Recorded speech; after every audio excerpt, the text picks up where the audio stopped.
Hey everybody, Coach Abby, Coach Logan, and we are here today to discuss caffeine. Check. I think we're good. Hello. Yeah. Anyway, so we're here to discuss caffeine, how it's helpful, some of its effects, and important things to understand about caffeine so you can make informed caffeine decisions. Mm-hmm. So, Yep. yeah, if you want to check out of this video towards the end, it's going to get kind of specific. But if you want to know the specifics, Nerdy. then definitely stay in. Yep. But we'll start basic and then kind of go down from there. Mm-hmm. So, half-life of caffeine. So, if you ingest caffeine at 9 a.m., and let's say you have 400 milligrams of caffeine, the half-life being 5 hours, so 9 a.m. to 2 a.m., you'll have 200 milligrams floating throughout your system at 2 o'clock. 100 milligrams another 5 hours later, and then 50 milligrams another 5 hours later. Yeah, as all half-life day. works. So you ingest caffeine 60 to 90 minutes after waking. Why do we do that? Why do we do that? So In an ideal world. in an ideal world, delaying your caffeine intake can allow your body to go through the natural waking up process of your body temperature rising, getting sun on your eyes, some of the things that we talked about in the sleep video. And so that allows for that natural process to happen. And then once you start to get maybe a little bit, you're hitting like a downtime, 60 to 90 minutes after you wake up, you have your caffeine and then you're good to go. But some of the effects of drinking your coffee too early in the morning or right when you wake up or needing it to be able to wake up is it impacting your ability to go to sleep and also just the quality of your sleep and also your ability to wake up well in the morning. So just something to try out. I've tried it and I feel way better. I wake up so much easier in the morning and a lot less groggy, and I also feel slightly less dependent on having coffee right away.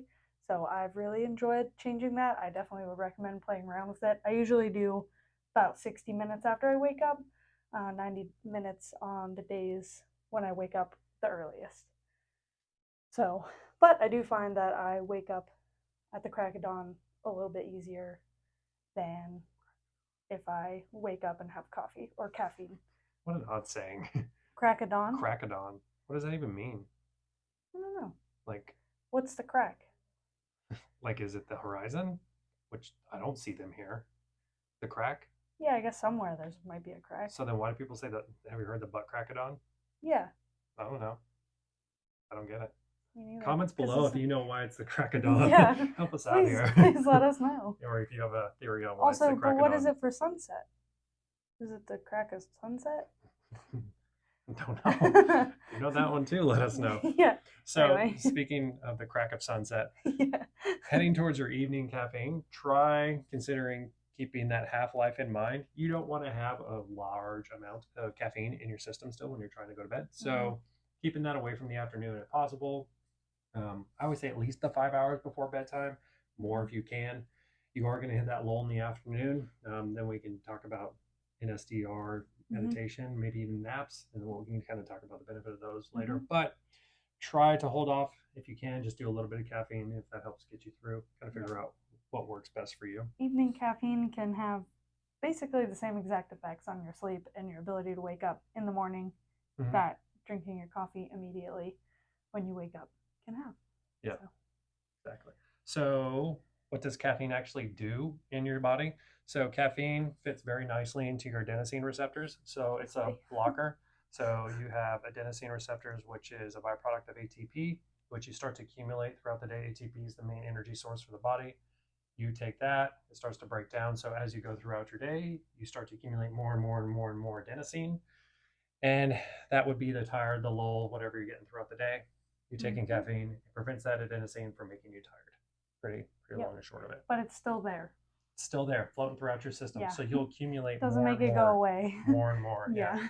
Which will roll over to the next day. That's yes. Like, oh, I had a bunch of caffeine. I'm groggy. The grogginess. Constant grogginess. So making sure that you get good quality sleep. Good quality sleep flushes most of the adenosine out. So if you're actually able to get good quality sleep, then you can help get that out, and then limiting your evening caffeine can work well. So using caffeine is something that actually helps you, an ergogenic aid, or working towards the ergogenic effect for exercise. Ergogenic in this sense just means it's helping improve. So if you're doing better through your bike, so you do a 10-minute bike test, let's say you were able to get 100 calories, you have caffeine, maybe you're able to get 105 calories or 110 calories. However that affects you, just gives you a little bit of help and assistance. So pre-workouts, man, we have to probably do one on pre-workouts and stuff, what that's about. But main ingredient that you should look for in pre-workouts that actually is helpful would be caffeine, sometimes citrulline malate, or citrulline, creatine, and then sometimes betaine in the form of TMG. Well, we can go deeper into that stuff another day. But ergogenic effect, that's just caffeine improving. See, now we're getting deep. And then we're going to have a train going by. Yeah. Searching for the butt crack of dawn. They do go by at the crack of dawn. So it doesn't even look like a butt. What? Like the sky. It's not like the sky or horizon looks like a butt when the sun's coming up. Anyway. I don't know. I'm going to be thinking about this a lot. Okay, so there are people out there like, oh, I can have coffee right before I go to bed and I can sleep so soundly. Maybe. Maybe you do, maybe you don't. Maybe you do, and then you wake up feeling groggy and you thought you slept soundly. So one way to figure that stuff out, 23andMe, Ancestry.com, anywhere that does genetic testing, you can export that, or 23andMe does it. What's the Insight Tracker? Do they do that stuff too? I think, but I don't know. Yeah, well, I'm going to say I don't regardless, talk about what we know. So polymorphisms, you can get your genetic testing. It'll outline your genome. Your genome can have your whole genetic code. Your genetic code can be exported to a bunch of different sources, but 23andMe will give you a basic foundation of all these things. So you can know if you're a fast metabolizer of caffeine. You can know if you have tolerance or genetic predispositions to, maybe your half-life of caffeine is 9 hours and you're really sensitive, or maybe your half-life is 2 hours and you can process it really quickly. So polymorphism is just a genetic variation with your own genetic code based off correlative data from other individuals. So people that have the same genetic code or sequencing, they tend to have these correlative things that happen. So you have phenotypes and you have genotypes. Genotypes are actually your genes. The phenotypes are how your genes are expressed outwardly. So if someone has the correlative genes to have male pattern baldness, but then they have a full head of hair, their genotype might have that, but their phenotype doesn't show that. So that's just this difference between a polymorphism as it pertains to caffeine. You could have the genotype, but you might not actually represent a phenotype. It's just a difference that could actually be correlative versus actually representative. True. That makes sense. Yeah, I think so. Okay. So in summation, the only way to know. The only way to know. Yeah. There's so many things. It's like it's a paralysis through analysis. If you don't want all that information and you can't handle the truth, you can't handle the truth. You can't handle the truth. Don't do this. Yeah. Because there's predispositions to cancers, predispositions to heart disease, and they can show you what you Alzheimer's. If you have like the APO3 gene, or if you have two of them, and that can play with you in not the best way. Yeah, just be careful. Yeah. If you're looking at it. Something you could do is play around with it and see how you feel. If you, or if you've never noticed whether or not you feel like you wake up the same as you, like wake up feeling really good the next day if you have caffeine. Like say you have an espresso after dinner, and you wake up the next morning, you feel okay. You're probably okay, and you're able to actually fall asleep normally. How much caffeine do you have in a day? That would be me. How much do you have? Go through the process. Normally, I probably have like 2 cups of coffee a day. So what do you think that equates out to? So if Starbucks coffee, a venti blonde, if you get from Starbucks, has about 440 milligrams of caffeine. Yeah, I don't even think I drink that much caffeine. Right. So for me, I like to really hinder on the ergogenic effects of caffeine for exercise, even if they're really there or not. So I will do somewhere between 400 to 700 milligrams of caffeine prior to training. That's kind of where I am. And then from that point on, I don't need any more caffeine the rest of the day, usually, unless I have a soda, and then maybe it's like 30 or 40 milligrams on top of that. But yeah, I usually do like my 1 cup of coffee 60 to 90 minutes after I wake up. And then usually like a couple hours later, I'll have another one or some other kind of caffeinated beverage. and if I feel like I want it, I don't have to have it. And then sometimes if I have to work out in the evening, I'll have like 25 milligrams of caffeine to get me ready to work out, and that's it. Yeah, there's something to be So said I for don't need a using lot. caffeine. Like if you need caffeine to work out, uh, it depends. Like if you're doing 2 days or something and you need caffeine to work Mm-hmm. out, or if you're in a caloric deficit, Yeah. you shouldn't need caffeine to train. Yeah. But this isn't a perfect world. Yeah. So if you're using it for ergogenic effects, or you have like a bad case of the I don't wannas, and you just need That's caffeine to me in get the you to the evening. wannas, Yeah. yeah. And then there also could be better times for you to train throughout the day. So identifying if it's in the Mm-hmm. morning or if it's in the evening, but give yourself a couple of weeks in that routine to establish that stuff. Mm-hmm. Um, Yeah. There's a lot more things to try before, depending on caffeine. mhm. Uh, and I like to keep my body guessing, and sometimes I'll just like not have. I normally have coffee every morning, but I don't want to end up at the point where I have headaches if I don't have it. So, or any negative effects. So I'll just like randomly not have coffee in the morning for 3 days and wait till 11:30 or noon to have my first cup of coffee. Just to, it's like Yeah, muscle confusion, not really, but you're maybe letting that'll the give some tolerance. likes. Yeah, Yeah, yeah, yeah. I just like to make sure that I'm not too overly dependent on it, and that 60 to 90 minutes helps with that as well. So, mhm.